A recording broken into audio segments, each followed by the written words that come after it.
Bonjour, alors la question du jour, faut-il un permis bateau pour être moniteur de plongée? Eh bien oui et non. Donc ça c'est un peu une réponse de Normand, mais on va dire que ça dépend des cas.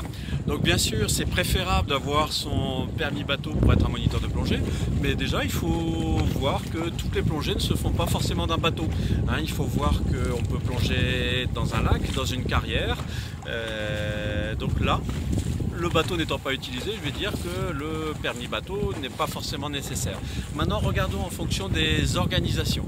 Donc, les organisations américaines ne demandent pas à ce que vous ayez votre permis bateau pour passer le monitorat, alors que c'est une condition requise pour le monitorat fédéral, donc le MF1, monitorat fédéral premier degré, le MF2 de surcroît, et aussi pour les diplômes d'État, donc pour le BPJEPS et le DEJEPS. Donc le permis bateau n'est pas indispensable pour passer un instructeur au WSI. Je vous rappelle que moi je fais l'instructeur au WSI de l'organisation Scuba Diving International. Donc pour ça, vous n'avez pas besoin d'avoir votre permis bateau. Si maintenant vous voulez postuler au DEJEPS ou faire un monitorat fédéral, il vous faudra votre permis bateau. Alors quel permis bateau?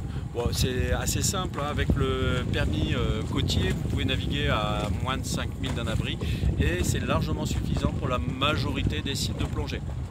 Donc c'est le premier permis, et il faut savoir, pour un permis bateau, c'est très simple, vous avez un examen de code et après c'est 2 heures de conduite avec un moniteur de bateau, un moniteur bateau école, comme moi par exemple j'ai la qualification pour le faire passer, même si je n'en fais pas l'usage très régulièrement.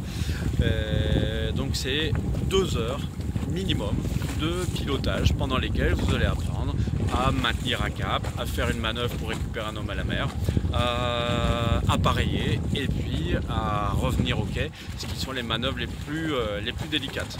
Vous avez aimé cette vidéo, cliquez sur j'aime. Vous n'avez pas aimé, cliquez sur j'aime pas. Vous voulez en voir d'autres, abonnez-vous à notre chaîne YouTube Aquadomia One. Et puis si vous voulez qu'on aborde d'autres sujets, n'hésitez pas, passez-moi un petit coup de fil, envoyez-moi un petit mail, commentez cette vidéo ou un petit post sur Facebook. À bientôt.